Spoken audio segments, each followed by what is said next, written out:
Sure. So how was the experience tonight, yesterday, being on the judging panel for the first time? I loved it, actually. I liked being critical. I liked giving them constructive criticism, where giving them notes that they can fix it. Sometimes we just talk about the routines and, oh, you were great, or this wasn't bad, but actually fix them technically what they could do as a dancer, because I come from a very technical background, so I wanted to play on that.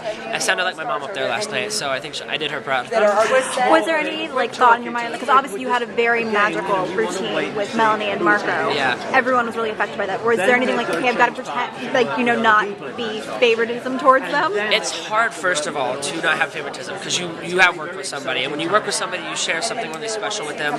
You have only 5 hours with them, and then something magical comes out like that. I will always have that peace with them, and the praise I got from it, I will always favor them, but I favor them because they are favorites in the competition, and they are the best dancers in the competition. So there's a part where I can't just favor you because I worked with you, but I can favor you if you are the best. So obviously when they performed last night, I was I wanted to just be you guys should take it all the way to the finale, because but I can't say all that because it's a competition and stuff. But there's a lot of dancers in here that I'm really shocked about, and yeah, I think it's going to be a really interesting top 10 and a really strong top 10.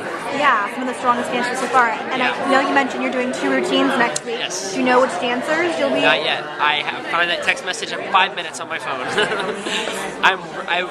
This is what I want to do. I don't want to work with anyone I've already worked with. I want to have a little bit more diversity in my choreography this season. I'm kind of doing things I haven't done before. I have a jazz routine next week, and I have a really, really kind of crazy movement contemporary number. So I really want to work with Tad and Jordan.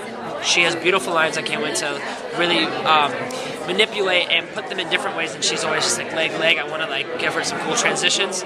And Tad, I think, is so handsome. First of all, look at his eyes. He's got just this warm biscuit. It just makes me just so warm inside. And his b-boying is amazing, and I can't wait to put contemporary on that, because it's honestly, contemporary and b-boy go hand in hand. It's the most full-out extreme body dancing out of everything. So we fly, we go up and down, they do too. So it's going to be really easy to paint my colors over his canvas.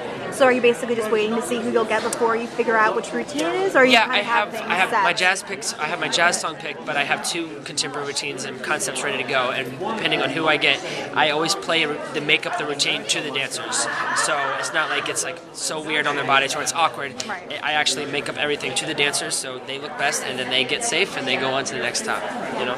And would you be willing to be back on the judging panel again? I would love that. Hopefully Nigel is somewhat pleased with my performance, but I think it's cool for America to see that, to see a contestant choreographer judge, and to see the growth. It's interesting. It's not just so intimidating to kind of to see the people we don't know.